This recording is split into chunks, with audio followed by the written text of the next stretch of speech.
Conversation au comptoir avec Henri Milan dans le cadre de sa candidature et de la candidature de Naturellement Saint-Rémy pour les élections municipales à Saint-Rémy-de-Provence. La thématique santé vous tient à cœur, Henri? Plus qu'à cœur, c'est, je pense, un élément central de notre approche d'une gestion, une gestion collective de la mairie, dans le sens où, malheureusement, nous avons une population vieillissante, mais pas que. Et il est extrêmement important qu'à Saint-Rémy, il y ait des services qui soient efficaces en termes de médecine. Pas uniquement d'ailleurs en termes de médecine dite classique, j'aurais tendance à dire chimique, mais utile quand même, il faut bien le reconnaître, un peu comme l'agriculture biologique d'ailleurs, mais surtout énormément de personnes, de praticiens qui sont dans les médecines qu'on appelle douces et qui me vont très bien aussi. Donc ça passe par, évidemment, un centre médical, un accueil qui soit 7 jours sur 7, 24 heures sur 24, qui existe déjà de manière privée, mais qui subit beaucoup d'attaques de la part de médecins qui sont, eux, installés en tant que libéraux. Parlez-nous un peu de cette polémique. Eh bien, c'est très simple. Un centre urgentiste a décidé de s'installer à Saint-Rémy. C'est très bien pour la commune. Et je pense qu'ils ont fait très certainement une étude de marché, ce qui prouve bien leur utilité.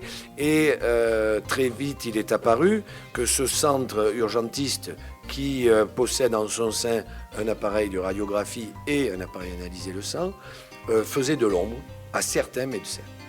Et donc, il s'en est suivi une polémique. Ces quelques médecins, parce qu'ils ne sont pas tous contre le centre des urgentistes, ces quelques médecins ont engagé une procédure auprès de l'ordre des médecins en arguant du fait que les praticiens du centre urgentiste faisaient de la publicité, ce qui est strictement interdit en matière de médecine. Et donc, ça a occasionné une première pétition papier qui a été initié par Sophie Roussy-Plancher. Et ensuite, cette pétition a été portée sur Internet par Sophie et Lionel Accart. Et tous les jours, il y a encore des gens qui viennent dire « Le centre médical m'a sauvé, le centre médical a permis que je sois très rapidement amené à l'hôpital sans passer par la case d'urgence. » Mais il y a aussi le fait que ce centre médical permet aux pompiers d'être déchargés de petits bobos, entre guillemets, comme des petites fractures, permet aux urgences des hôpitaux qui sont complètement débordés d'avoir un premier cran qui permet de trier, entre guillemets, les pathologies. Et donc, et pour finir, les quelques médecins qui se sont opposés à ce centre ne désemplissent pas. Leurs salles d'attente sont toujours pleines. Et les remarques que me font les Saint-Rémois, c'est de dire « je ne vais plus chez un tel parce qu'il y a 3 heures d'attente, je ne vais plus chez l'autre parce qu'il y a 3 heures d'attente, je vais au centre urgentiste, il y a 20 minutes d'attente. » Revenons sur cette pétition. Oui, effectivement, cette pétition, il y a une pétition qui a été initiée par une dame, une ancienne infirmière qui s'appelle Sophie Roussy-Plancher, et qui a développé un concept papier de pétition, et donc elle a recueilli 2000 signatures. Mais en même temps, elle a rencontré Lionel Accart, qui lui a permis de faire une pétition sur les réseaux sociaux. Et là, la pétition sur les réseaux sociaux a recueilli plus de 3000 signatures à ce jour. Et elle continue à recueillir tous les jours des signatures, ce qui prouve bien l'importance de ces 5000 et quelques personnes sur ce sujet gravissime. Cette situation est en voie d'être réglée ? Eh bien non, malheureusement non. À ce jour, ces quelques médecins ont engagé une nouvelle procédure parce qu'ils considèrent que la pétition en ligne fournit un motif de plus de publicité illégale pour les urgentistes. Bon, c'est une situation compliquée. Vous l'avez souligné tout à l'heure, la population de Saint-Rémy est vieillissante. On remarque effectivement dans les statistiques que de plus en plus de retraités qui au départ choisissaient la région des Alpilles comme résidence secondaire, eh bien, s'installent dans notre région et la population de retraités est de plus en plus grande, de plus en plus importante. Quels seraient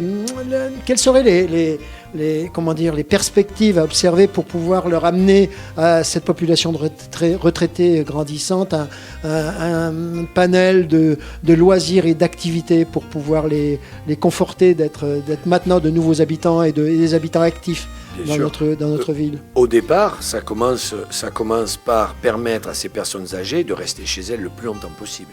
Parce qu'on sait bien qu'une fois en maison de retraite ou encore pire en EHPAD médicalisé, leur possibilité de mouvement est de plus en plus réduite et la solitude s'installe. Donc l'intérêt, c'est de leur permettre de rester chez elles et donc nous ferons, si nous sommes élus, nous créerons un partenariat aidant-aidé. De manière à ce que non seulement les personnes âgées aient un service permanent, mais en plus que les aidants puissent de temps en temps quand même se reposer. Parce que les pathologies lourdes comme les cancers ou l'Alzheimer, ça entraîne énormément d'efforts de la part des aidants qui en général sont aussi pas très jeunes.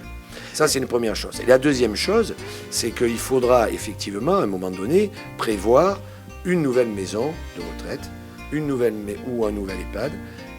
Celui qui à l'heure actuelle est en train de fermer pour cause d'amiante des bâtiments, va être remplacé. Je me pose la question de savoir si dans 5 ou 10 ans, on n'aura pas besoin de mettre en place un nouvel établissement. Est-ce que vous prévoyez des mesures d'accueil et de loisirs éventuellement pour cette population ? Bien entendu, le fait de rester chez soi, ça entraîne aussi un problème de solitude. Donc nous ferons en sorte que cette solitude soit palliée avec des actions en termes de clubs qui existent déjà, mais qu'on renforcera, et puis surtout en termes de mobilité, c'est-à-dire permettre aux personnes âgées de faire des activités physiques. On sait tous, toi le premier, moi le second, puisqu'on a plus 20 ans, que l'entretien par l'activité physique, que ce soit la marche à pied, la marche norvégienne ou même le vélo, en position sécurité, et ça on en reparlera après, permet quand même de se maintenir dans un état physique et mental